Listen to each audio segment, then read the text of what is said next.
Ay, buenas tardes, noche. Vamos a poner el video de Santiago Nieto, donde este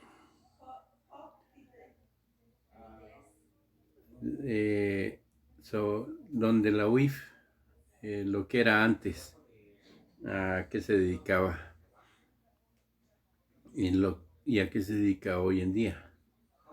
Vamos a ver vamos a poner este video también. Está chistoso. Vamos a escuchar esto y para empezar con lo de el video de Santiago Nieto y sobre el avionazo de Mourinho, que fue porque Calderón no cumplió acuerdo con el Mayo Zambada, según Anabel Hernández. La marcha a sacar a este presidente que está ahorita, el Obrador. ¿Tampoco te vas a ir tú solo? No, ahí va lleno, aquí atrás va lleno. Es que ya no podemos robar a manos llenas como antes. Antes nos alcanzaba por pagar los carros, estrenar un carro nuevo. Porque tú la gente dice que apoyas al 100% al presidente Obrador. Oh, me equivoqué, este es el otro lado. Que chinguen a su madre los pipis. Chinguen a su madre, cabrones. Trabajen, para que se ganen su dinero, güeyes. Ahí está. Bueno, vamos a ver ahora el de lo prometido es deuda, ¿no?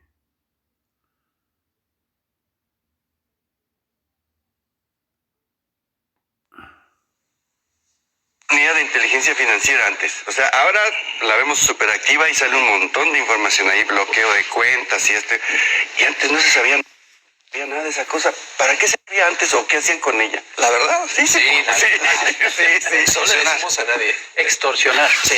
Utilizaban la información de la unidad con CEDO para levantar personas y sacarles dinero. Sí. A los que tenían, por ejemplo, los que tenían información sobre o dinero en efectivo, por ejemplo, de gasolineras, o mucho dinero en efectivo de centrales de abasto, pasaban todos por ese proceso.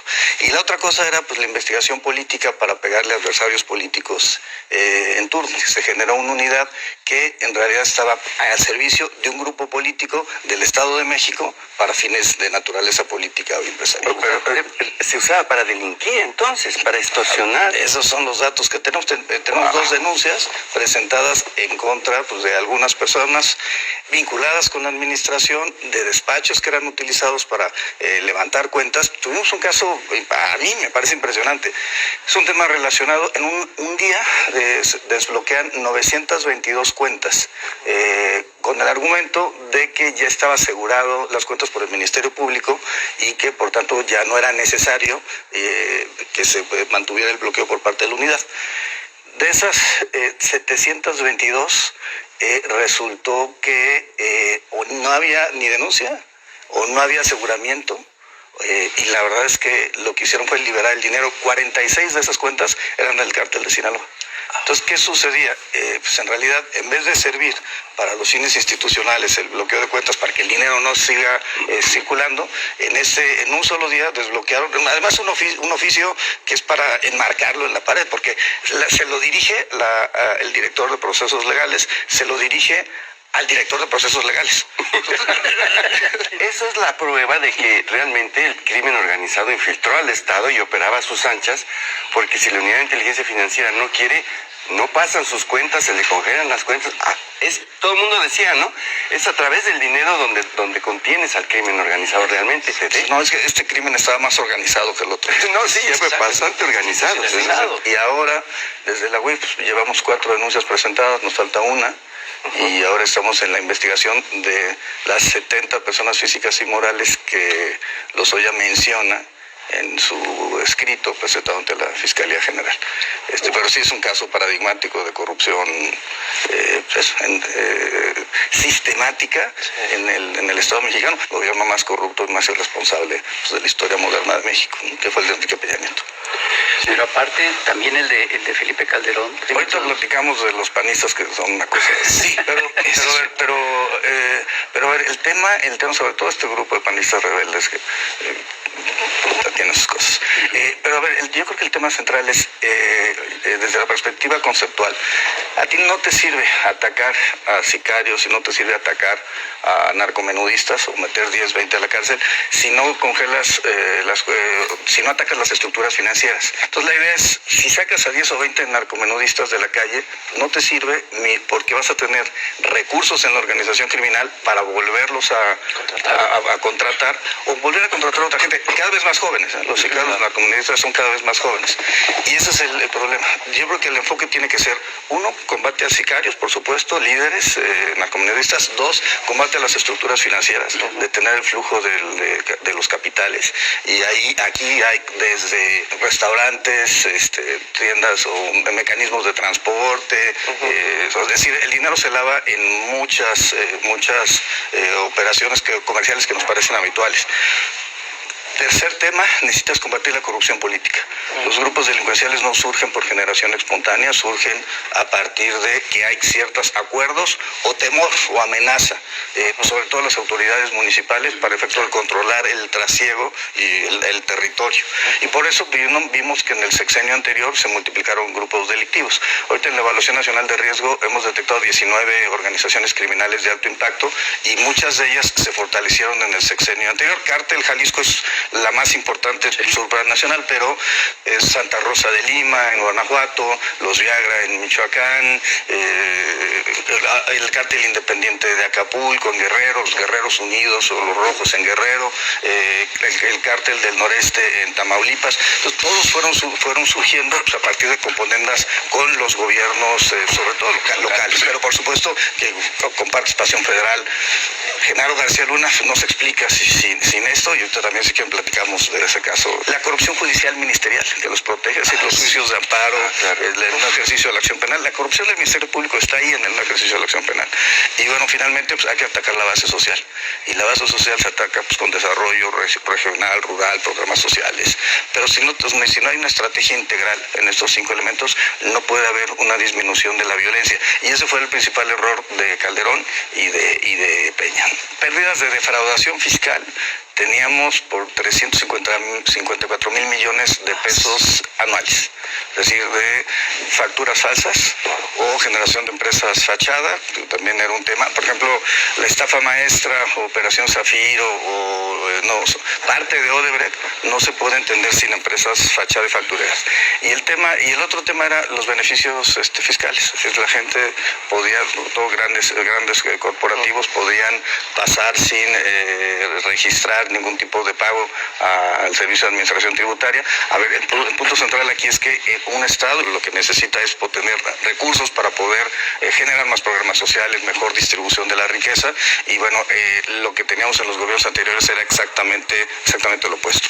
Ahora, creo que el punto central aquí es cómo el propio Estado mexicano, insisto en Operación Zafiro o la estafa maestra, generaba estas empresas fachada que eran contratadas por el propio Estado y sacaban el dinero en efectivo a partir de trasladadores de valores para llevarlo a bóvedas de seguridad. Así se operó, o a las campañas electorales. Entonces, la verdad es que fue un robo en despoblado, y lo que hemos visto es, yo creo que la punta del iceberg, ¿no? Acabamos de ver una contratación de Odebrecht precisamente con Pemex en la época de Emilio Lozoya, en donde pues, fueron 3,000 millones de pesos contratados que después se iban a otro tipo de empresas y después de ahí salía el dinero en efectivo.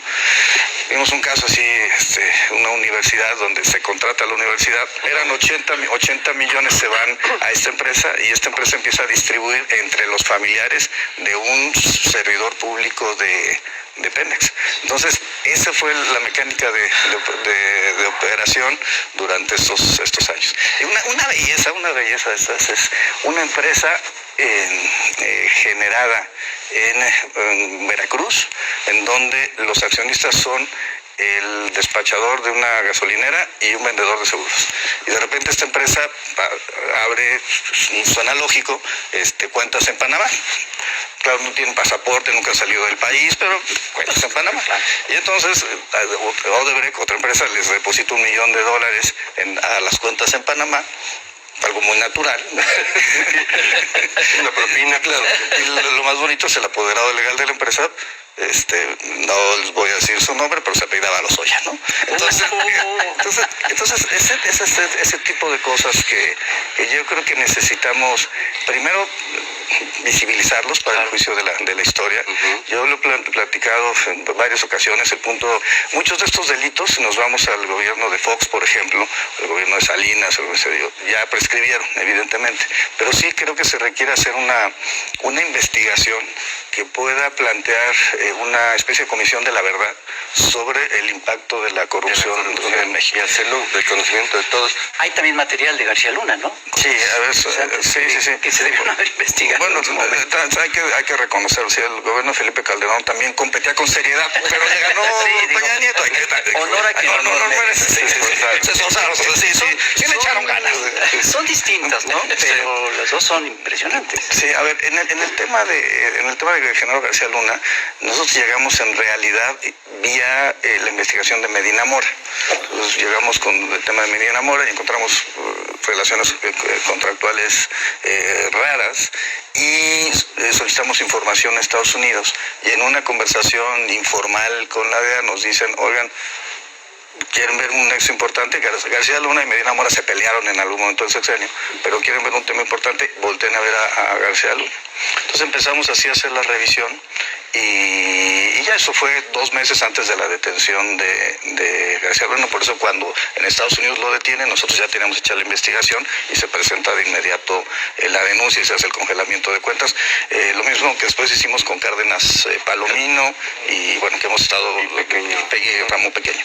El particular García Luna en 2008 compra por parte de la Secretaría de Seguridad Pública un sistema de espionaje tipo Pegasus, que se llamaba Night Track, y ese a un grupo israelí, cuando acaba el gobierno, se lleva el sistema a su oficina, ¿no? a su empresa, y constituye 2 empresas en donde empieza a transaccionar.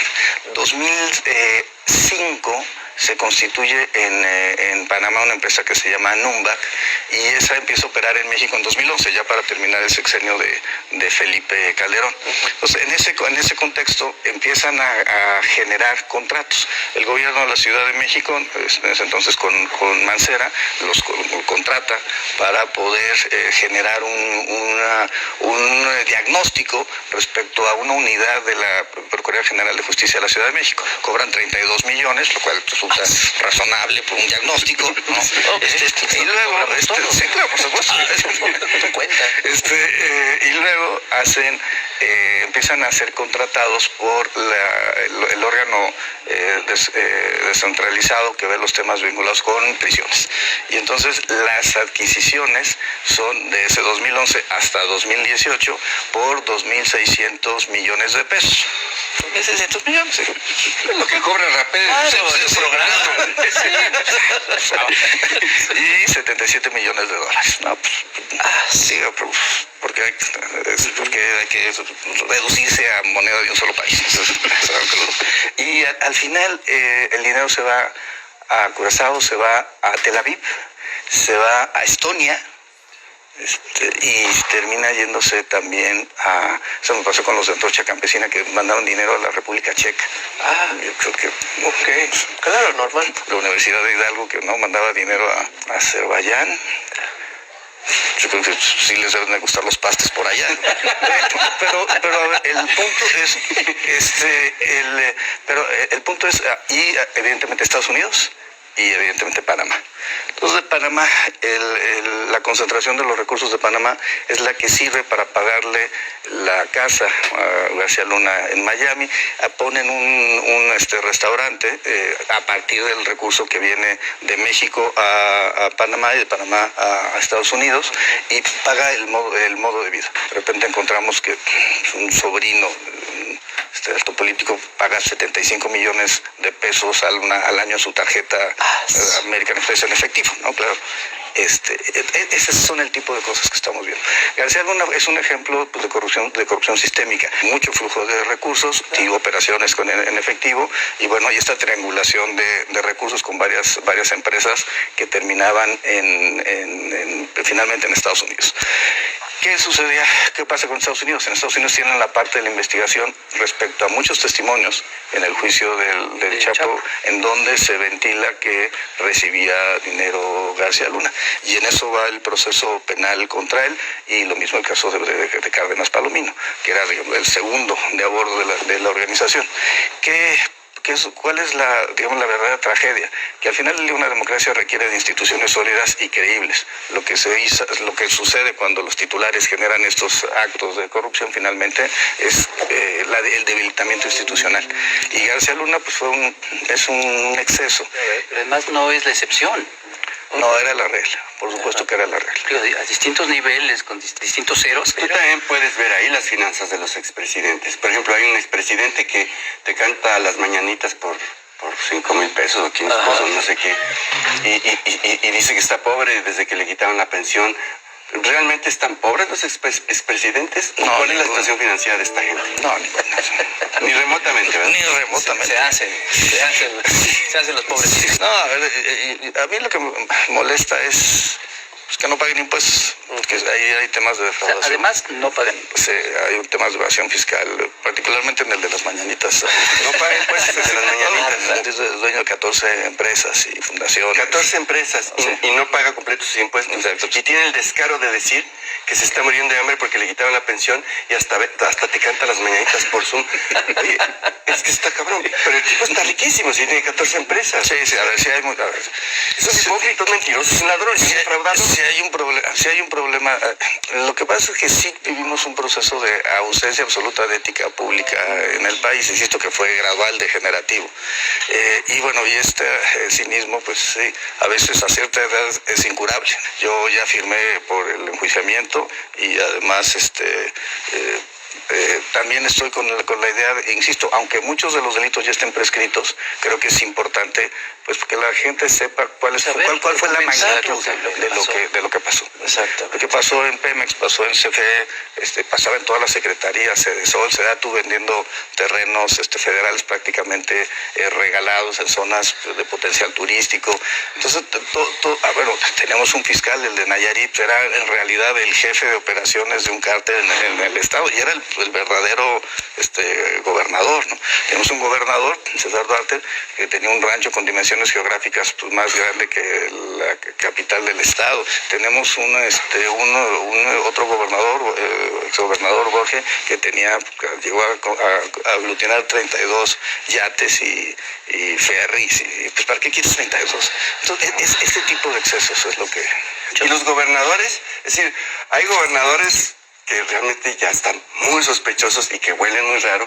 ¿Cómo se llama cabeza de naco? Cabeza de no sé qué cosa. Es decir, ¿qué onda con los gobernadores? Tú también desde ahí puedes ver qué pasa con esa gente. Sí, porque los gobiernos de los estados están en manos de ampones también. Sí, a ver, la verdad es que sí vivimos un proceso en donde la generación de gobernadores, como perdieron ciertos controles desde la federación, se convirtieron en virreyes locales. Y eso generó debilitamiento de los poderes judiciales locales, debilitamiento de los órganos autónomos locales y pues el surgimiento de casos de corrupción masiva. Ahí no puedo dar datos por el sigilo de las investigaciones. Llegan a estos espacios de poder sin control. Y entonces, por ejemplo, el pleito de estos 10 gobernadores rebeldes es más recursos para sus estados, sí, pero son recursos con menos controles interinstitucionales, y eso no es nadie lo menciona. Y sobre todo esto que decíamos hace rato, ¿cómo pueden surgir los grupos delincuenciales de esa forma? No hay otra respuesta sino la omisión gubernamental por actuar contra ellos o la colusión finalmente económica. Los temas son temas económicos. El tema de la presa de Chihuahua es un tema económico. Todos los actores políticos involucrados, todos tienen algún tipo de cabecera de distrito de riego o una participación en empresas agrícolas. Es decir, no es un tema que sea A ver, Reyes Baiza, pues no, digamos, finísima persona. Y pobre. Cantar mañanitas por un tambor. No. A ver, y ese es un ejemplo. El tema de la discusión sobre la energía eólica y el combate, que es muy interesante que sean los panistas los que estén impugnando a las decisiones de la Secretaría de Energía, tiene que ver también con algo, porque ellos generaron empresas para energía eólica, tienen intereses. Que además se cuelgan de la CFE, o sea, generan un kilowatt y se cuelgan de... Sí, no es un fraude finalmente. Entonces el asunto es, incluso pues, hay empresas que fueron generando para venta de todo tipo de cultivos y paralelamente impulsaban la legalización de la marihuana, pues si ya tenían la empresa para vender. Entonces ese es el tipo de visión empresarial. Y doble. Entonces, a ver, el punto central es, creo que uno de los objetivos del presidente es el combate evidentemente a la corrupción frontal. Entonces no se pueden resguardar en una visión política o en generar conflictos sociales con la finalidad de proteger sus intereses. Y eso es finalmente pues, lo que se ve en una buena parte de esta discusión de los días. Pero bueno, esa es una parte de la actividad de la UIF, pero vemos temas de trata, de tráfico de órganos, de narcotráfico, evidentemente. La política criminal de Estado tiene que abarcar prevención, tiene que abarcar seguridad, procuración de justicia, y la Fiscalía y las fiscalías locales llevan mano. La impartición de justicia, los jueces deben darse cuenta de la trascendencia de liberar a un narcotraficante o de liberar a un homicida. Cuyas cuentas también luego... Tuvimos uno que detuvimos por una orden de aprehensión que nosotros lo denunciamos y la Fiscalía Anticorrupción, la doctora Mijangos, obtuvo la orden de aprehensión. Nomás tenía 50 millones en sus cuentas, más de lo que le había pagado el Consejo de la Judicatura, depósitos en efectivo. ¿No? Y tuvimos otros que lo que hacían es, con las casas del Infonavit, había despachos que las terminaban adquiriendo los créditos, sacando a las gentes de las casas para luego revenderlas. Y eso se hacía a partir de operaciones con los jueces locales, sobre todo Nayarit, Coahuila, Durango. Y uno de Coahuila pues, se equivocó y entonces terminó adjudicando casas de Durango, un juez local, claro, tiene esa competencia, pero todo formaba parte pues, de redes macro de corrupción. Y así fue. Oigan, pues nos tenemos que ir. No, se tiene que ir, Se tiene que ir, sí, ¿verdad? La verdad, ya es cierto. Nosotros seguiríamos aquí. No es...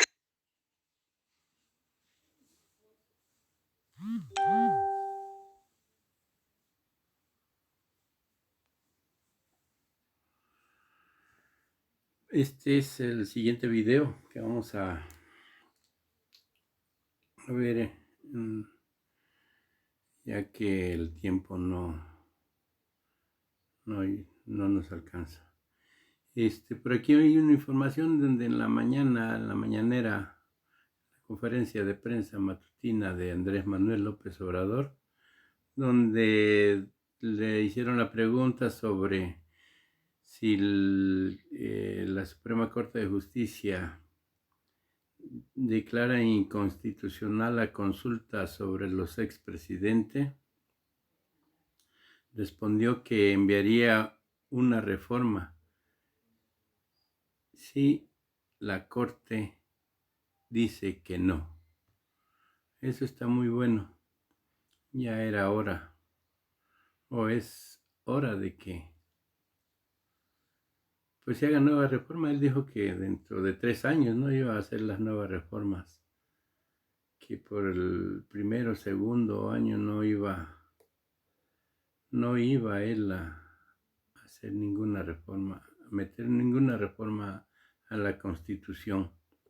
Dijo que hasta el 3er año. Esperemos que así lo sea.